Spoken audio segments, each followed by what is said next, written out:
goes back much further down the line. I think it actually started with the 2024 election and the results and the negotiations after that when they negotiated the government of national unity.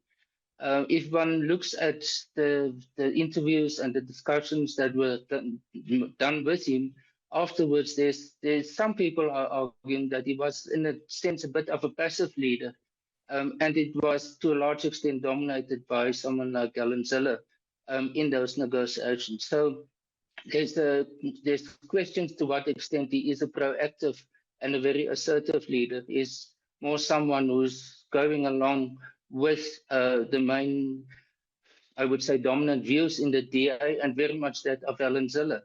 Mentioning her, there's many people who are saying that they don't have a very cordial relationship. They can work together, but it's not a warm relationship, and she is not very much sort of embracing him as the federal leader of the DA.